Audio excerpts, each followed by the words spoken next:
Bismillahirrahmanirrahim. Assalamualaikum warahmatullahi wabarakatuh. Perkenalkan, nama saya Adila Rizkita Helmi dari kelas 4A PAI Universitas Singapura Bangsa Karawang dengan NPM 2110631110001. Nah, di sini saya akan mempresentasikan tentang kepemimpinan wanita di dalam hadis, yakni untuk memenuhi tugas ujian tengah semester mata kuliah hadis tarbawi yang diampu oleh Ibu Hajah Debbie Bik Nabilatul Fauziah LCMA. Simak ya sampai akhir videonya. Kepemimpinan wanita dalam hadis. Nah, kita udah gak asing kan sama kata kepemimpinan. Kepemimpinan adalah unsur yang tidak bisa dihindari dalam hidup ini, karena sudah merupakan fitrah manusia untuk selalu membentuk sebuah komunitas, di mana dalam sebuah komunitas tersebut membutuhkan seorang leader, seorang pemimpin, yang akan menjadi rujukan dalam segala hal yang menyangkut kehidupan bermasyarakat. Nah, di diskursus tentang kepemimpinan pun tidak pernah sepi dari perbincangan dari waktu ke waktunya, terutama kepemimpinan wanita di tengah keberadaan kaum Adam, kaum laki-laki. Nah, arus perkembangan zaman ini kan tidak dapat dibendung ya. Keterlibatan wanita dari tahun ke tahunnya dalam berbagai segi kehidupan ini semakin signifikan. Hal ini terlihat dari maraknya kaum Hawa yang ikut dalam kancah politik, pemerintahan, maupun organisasi kemasyarakatan lainnya. Nah, tidak sedikit dari mereka, wanita ini, menjadi pemimpin politik, menteri, wakil presiden, hingga presiden, ataupun perdana menteri gitu. Nah, kenyataan ini pun memunculkan perdebatan di tengah umat Islam. Nah, perdebatan kepemimpinan perempuan ini tidak pernah berakhir didiskusikan dan menarik banyak perhatian serta sangat menyedot energi berbagai pihak. Perdebatan berawal dari pandangan tentang perbedaan struktur biologis antara laki-laki dan wanita yang berimplikasi pada peran yang diembannya dalam masyarakat, sehingga wanita ini dianggap memiliki beberapa kelemahan yang lebih banyak dibandingkan dengan kaum laki-laki normal gitu. Kemudian pemanfaatan hadis sebagai sumber hukum Islam kedua pun turut serta meramaikan diskusi kepemimpinan perempuan ini. Hadis riwayat Bukhari nomor 4425 misalnya, ini sering dijadikan dalil akan larangan perempuan menjadi pemimpin oleh mereka yang menghukumi bahwa perempuan bukan ditakdirkan untuk jadi pemimpin. Ada anggapan pendapat berkembang mengenai kepemimpinan wanita dalam wacana pemikiran Islam klasik masih sangat terpengaruh oleh budaya dan pemahaman yang bersifat patriarki yang dominan pada saat itu. Nah, wajar sih jika produk pemikiran mereka masih berpihak pada kepentingan kaum Adam. Nah, tidak hanya di hadis yang tadi ya, hadis yang di atas, stigma buruk ini dialamatkan kepada kaum Hawa yang berhasrat untuk menjadi pemimpin pun mengalir dengan menyertakan hadis-hadis Nabi SAW, mulai dari stigma manusia berakal setengah, tidak sempurna agamanya, emosional, hingga rumahan. Lalu bagaimana nih kita memahami hadis-hadis Nabi yang berkaitan dengan wanita dan kepemimpinan ini? Nah, seperti yang tadi saya sebutkan nih, ada hadis riwayat Bukhari nomor 4425. Nah, sekarang saya akan mencoba membacakan dan menjelaskan apa sih maksud dari hadis ini gitu. Nah, sekarang saya bacakan dulu ya. Bismillahirrahmanirrahim. Haddatsana Utsman bin Al-Haythami, haddatsana Aufun 'anil Hasani, 'an Abi Bakrata qala laqad nafa'anillahu bi kalimatin sami'tuha min Rasulillah sallallahu alaihi wasallam ayyamal jamali ba'dama kittu an al-haqqu bi ashabil jamali fa uqatila ma'hum qala lamma balagha Rasulullah sallallahu alaihi wasallam anna ahla farisa qad mallaku alaihim binta Kisra qala la yufliha qaumun wallau amarahum imra'atan rawahul Bukhari. Nah, yang artinya telah menceritakan kepada kami Utsman bin Haytham telah menceritakan kepada kami Auf bin Al-Hasan dari Abu Bakrah, dia berkata, sungguh Allah telah memberikan manfaat kepadaku dengan suatu kalimat yang pernah aku dengar dari Rasulullah SAW. yaitu pada waktu perang Jamal. Tatkala aku hampir bergabung dengan para penunggang unta, lalu aku ingin berperang bersama mereka. Nah, dia berkata, tatkala sampai kepada Rasulullah SAW bahwa penduduk Persia telah dipimpin oleh seorang anak perempuan putri Raja Kisra. Ya, beliau bersabda, suatu kaum tidak akan beruntung jika dipimpin oleh seorang wanita. Hadis riwayat Bukhari. Nah, sedikit penjelasannya nih. Nah, secara status hadisnya sendiri, para ulama ini menyepakati bahwa ini berkualitas sahih. Nah, salah satu konsekuensi hadis yang dihukumi sahih ini adalah ia dapat menjadi dasar hukum atau hujah dalam syariat. Nah, dari pernyataan Nabi ini tidak akan beruntung suatu kaum yang menyerahkan urusan mereka kepada wanita. Nah, inilah nih yang jadi perdebatan panjang soal kepemimpinan wanita yang terjadi. Nah, jika hadis ini diamati secara tekstual, maka dapat diambil kesimpulan bahwa suatu kaum atau suatu negara, bahkan suatu distrik terkecil pun tidak akan menuai keberhasilan dan kesuksesan jika dipimpin oleh seorang perempuan. Inilah metode pemahaman yang ditempuh oleh cendekiawan Muslim klasik. Namun ada nih Imam Jabir Al-Jazairi misalnya.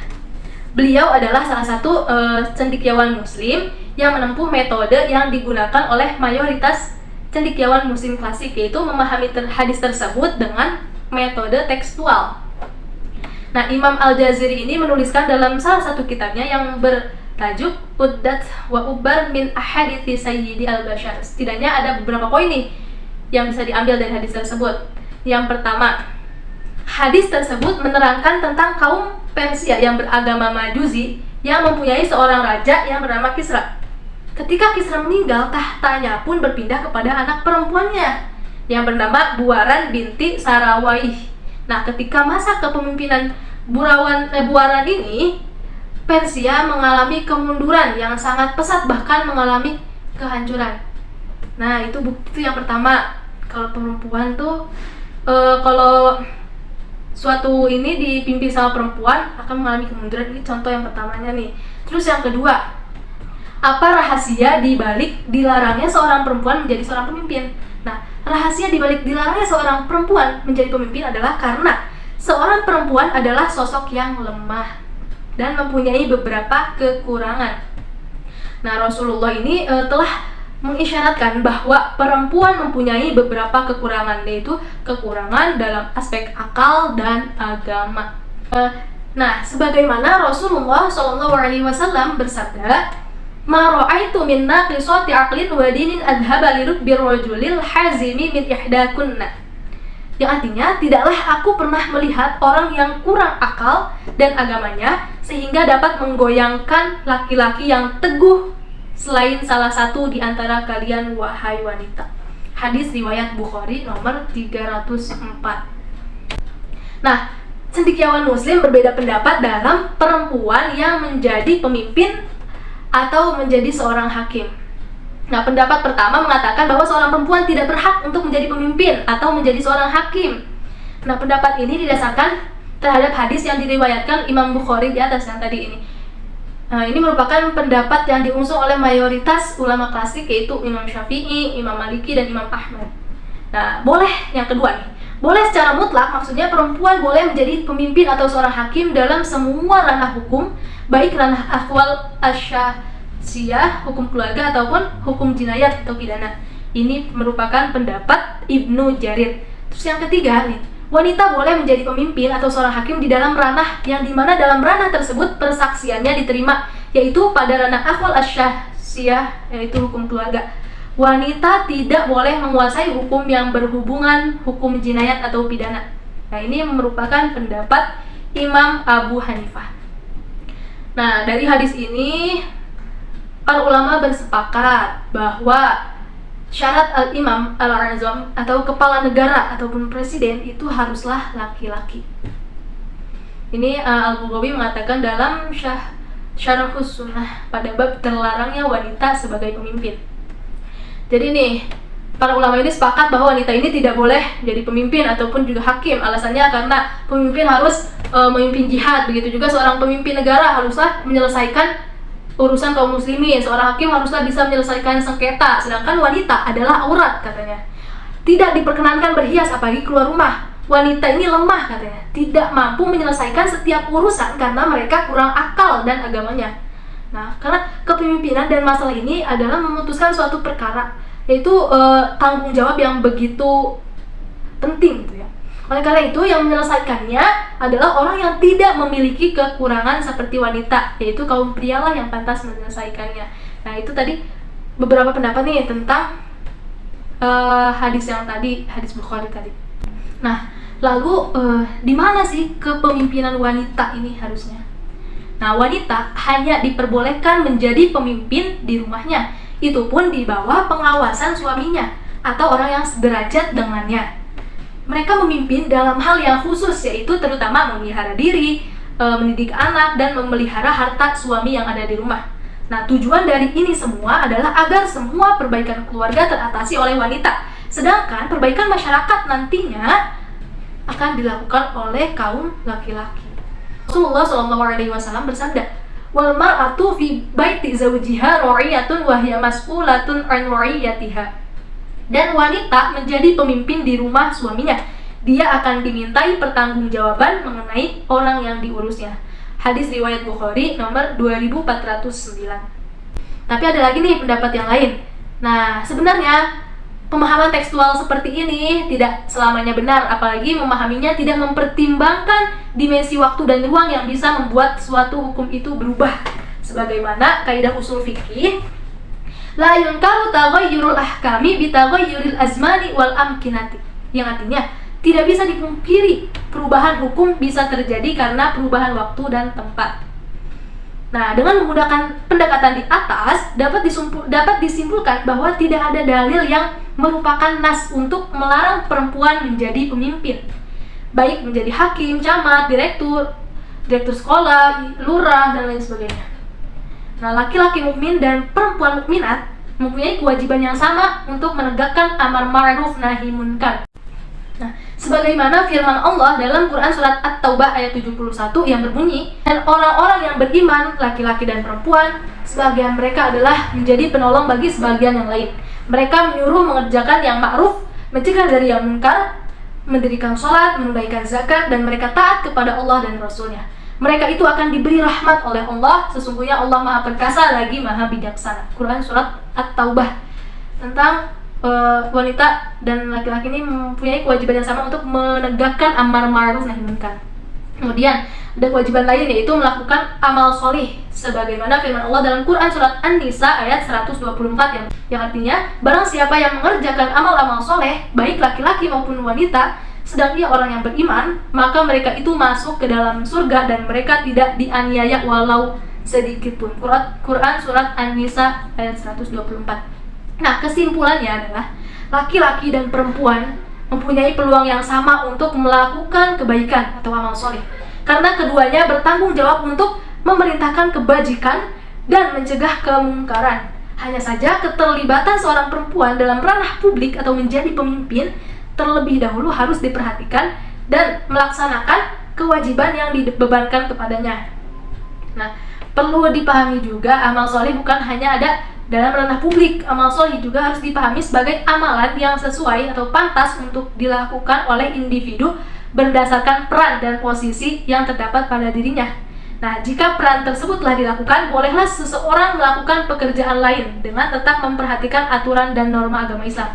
Jadi wanita boleh memimpin, asalkan peran kewajibannya itu sudah dilaksanakan dengan baik, sudah dipenuhi dengan baik, baru mereka boleh mengerjakan pekerjaan yang lainnya gitu.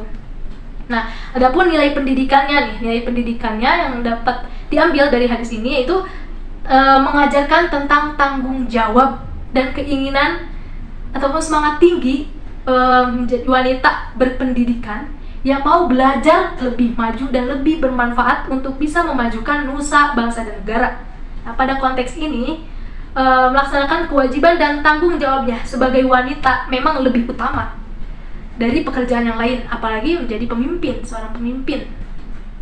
Namun wanita ini punya semangat tinggi untuk menunjukkan bahwa wanita itu tidak selalu berada di belakang laki-laki.